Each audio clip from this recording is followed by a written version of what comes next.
So I tried out the demo at New York Comic-Con. I mean, I'm definitely interested in that, but maybe it will change things. Now, this is just a little bit more of a fun question. Because of the nature of Kingdom Hearts, I've always thought that it would lend itself very well to this. Oh, not yet. That's there. This is a meme that started after Kingdom Hearts 2. Can someone explain it to me? They go on and on, they say, get on the Hydra's back, get on the Hydra's back, and I have no idea what the heck it means. Is it just some people think it sounds funny or something like that? Because, I mean, at least some memes, they make sense, you know? Well, basically, since the Hydra keeps on growing heads, it soon has no back. Really? Is that what it's referring to? Yeah, that's what it's referring to, because it's just like, you get on the back, you lop it off at the at the body, okay, and then it just regrows and it's got no neck, and you're like, or back, and you're like, now am I supposed to get on the back? Sounds like you've thought this out pretty well. No, I've never heard the meme before. You never did? Oh, okay. Well, that was a good explanation still. Who's heard that meme before? Well, I think it's more of just how annoying it was. Oh, Because really? he would always say that, basically. You just hear, get on Hydra's back, get on Hydra's back, get on Hydra's back. And also probably the fact that Hydra's necks are like tiny, that they just roll back to the legs. See, this is funny. This is where I get the audience talking about a little stupid thing like this. But that's why I love Kingdom Hearts. It's both really silly and really serious at the same time. Well, I guess also when you get on the back area, the easiest one at the base of the neck, you get all the heads, you get pretty much, you know, all of them at one big swing. Hey, all the heads are gone. And I wrote this after I had a thought about the nature of it, plus I'm also trying to tie this in. It's easy to make fun of Kingdom Hearts because maybe of its more kiddie-friendly nature, but then I thought, what a great way to explain this for older people. Because when you think about it, that's what the games really are.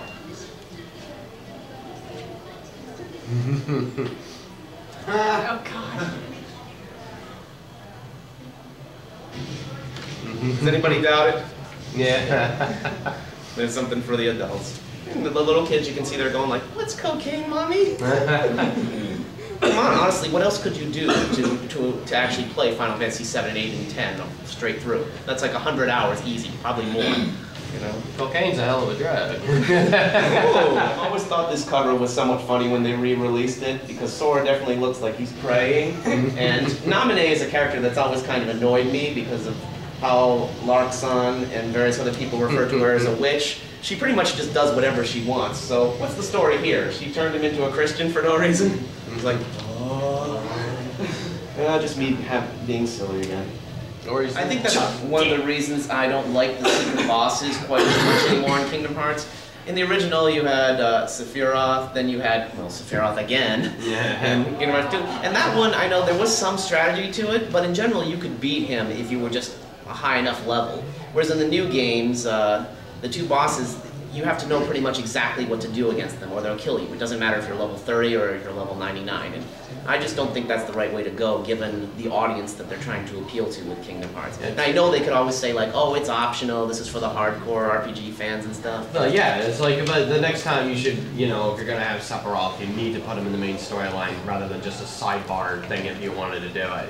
Well, I mean, in Birth by Sleep specifically, there's two bosses, and literally they can kill you in like 2 attacks unless you have like the right setup and know how to dodge them and stuff. It's just dumb in my opinion. That's when I figured out when I played Chain of Memories, was that that's not a game that you can easily just go, you know, through, and you have to actually be at a level in a world in a certain amount of time to gain XP, because by the time you hit Jafar, you were like still down by like, not even by 15, you were gonna be, you were gonna not make it. To make it more of a casual audience, it just reminded me of an older Squaresoft game called Secret of Mana. And it was essentially Secret of Mana in 3D with some changes, so I'm like, how could this not work, you know?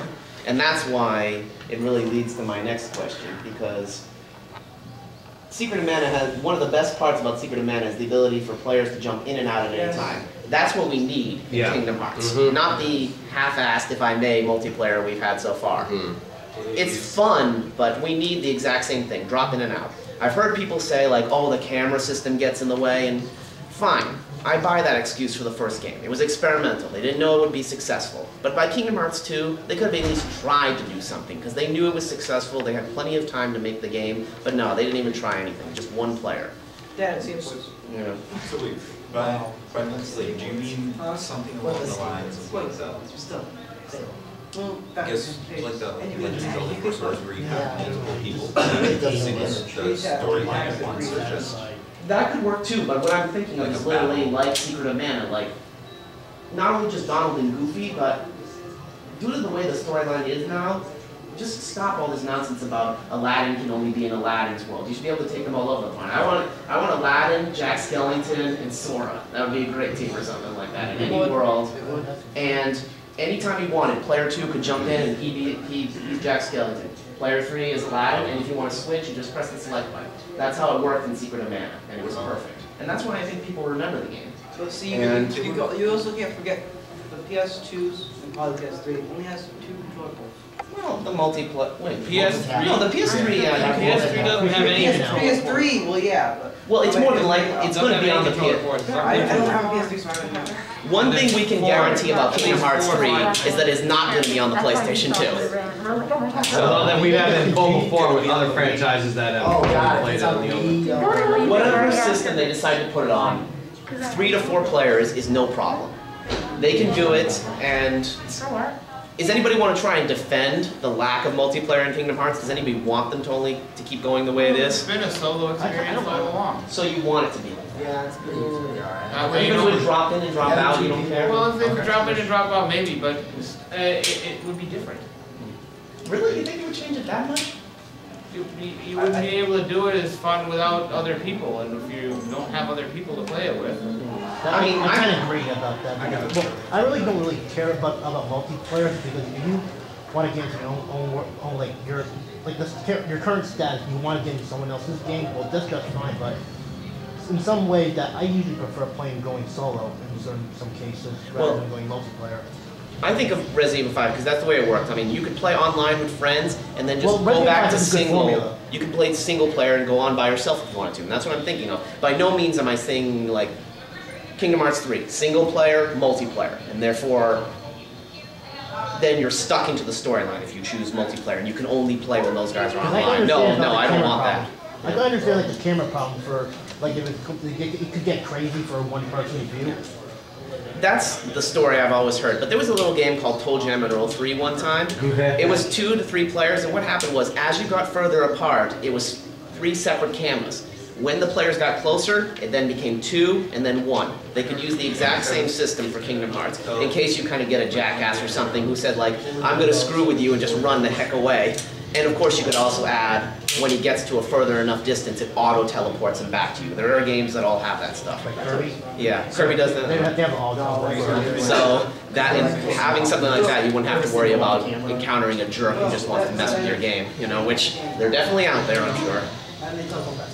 the argument for single player is just that, I mean, I guess referencing Four Swords again, if you played that. No, but I can play more versions of it, so. But just with that, like the multiplayer, you could kind of have people come in and just like, there was just a bunch of gimmicky stuff like, oh, you've killed more enemies or collected more gems, so you're higher ranked than all the other people. I figure if they did multiplayer, they would try and put all that stuff into it too, which I just wouldn't like to see in the game. Well, I definitely don't want it to be gimmicky. I don't want them to have to force you to buy any new peripherals, no pocket stations, nothing like that from the other games. And I just think that the nature of Kingdom Hearts combat would make it very easily. You know, it's like, oh, especially because in the second game, there's a lot more heartless on screen. So you have like 2 other players with you, and you're like, okay, you guys go take those 5, and I'll take these 2, because the fights are almost kind of strategic in Kingdom Hearts anyway. Like with the enemies who can block the shots from the back, and then you can coordinate with other players, and I think it would work just fine. Then what do you do about online lag? Well, it can be both online and offline, of course. I want both, you know.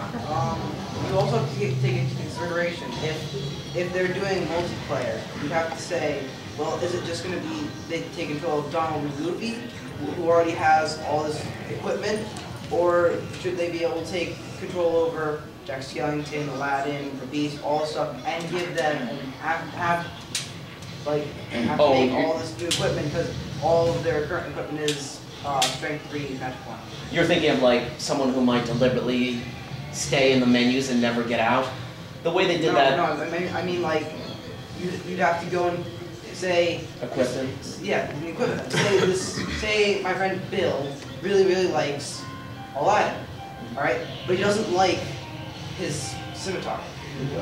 That he really likes this awesome hammer that Aladdin can equip. Like, and he will only play with this Aladdin with a hammer. You have to go out get this Aladdin with a hammer so he can play with you. Well, I think that would be taken care of by the single player mode, you know, like if he, in single player, he was playing with Aladdin or something like that, because the way I see it is like, you know, Sora would always be in the party probably, and if you didn't want to control Sora, you didn't have to. So, you know, you would take Aladdin, then you'd go off to a shop, say in Agrabah or anywhere else, and buy that hammer you talk about, then join your friend in a multiplayer game, and it would carry all your stuff over. This is, of course, just, you know, this is a fan talking, but I'm trying at the same time to meet the developers halfway and explain how it could work. I'm not saying like, I want it now, you guys figure it out, you know. The Pirates of the Caribbean world in the second game, I was ecstatic about it when I first heard about it, and I was like, what a cool idea. Not only are they going for the more, maybe mature audience, if you will, but I really was a big fan, plus I liked hearing Yoko Shimura's version of He's a Pirate. And then it was only recently when I thought, of all the worlds in Kingdom Hearts, it's really pretty poorly designed. Do you think that this is because of the nature of Kingdom Hearts 2, or they just didn't try very hard? I know you have an opinion on that. I just didn't like the fact that they didn't change when they went into the worlds, because in other worlds, like Ariel's world and The Lion King, they changed to fit the world, and here you have a world with realistic renditions of people, and then you've got these cartoony looking person and a duck and like a dog person running around, and nobody questions that they're not from that world. You know, they should have changed them to fit more in that world. Yeah, that's a good point actually. I forgot about that again. Yeah. My PS2 broke. I only got to play Kingdom Hearts 2 once. So yeah, you know, they try and do it in some cases, like, you know, they're really creative in Nightmare Before Christmas and other worlds like Lion King, but it's almost like they thought they didn't have to do it. But given how much they hyped up Pirates of the Caribbean, you think they would have bothered to make them give a more realistic appearance. They did a good job in Tron, you know? Yeah, well, that's the thing. Tron and Pirates of the Caribbean were like the last two worlds that were announced for that. So they were the last two to be officially into it. So the production of those two worlds, and of course also with them being new, you know, to the concept, they were the last to get started in production. So, but then they realized that Tron would probably be, you know, easier to do with the bright colors and the neon lights, and it would be more eye candy for the consumer to get, more than like the. So my guess is that the animators paid more attention to Tron than they did for Pirates of the Caribbean, more because, you know, the fact that it's more eye candy for the, you know, and then also easier to work with for Tron, and also plus Tron is a I think personally a more of a market that needed to be catered to, since everybody, like in the current generation who buys video games, already knows about Pirates of the Caribbean. So like they wanted to give, but I think personally they paid more attention to Tron than they did to Pirates in terms of, you know, giving it good looking animation. Anyway, that was definitely a good thing. But I think it just ties into that whole, you know, like, you can look at it two ways. You know, they did it because they wanted to, but they also did it because they knew it would help sell games. Right, right. I think overall the world design in Kingdom Hearts 2 is kind of underwhelming compared to the first game. Absolutely.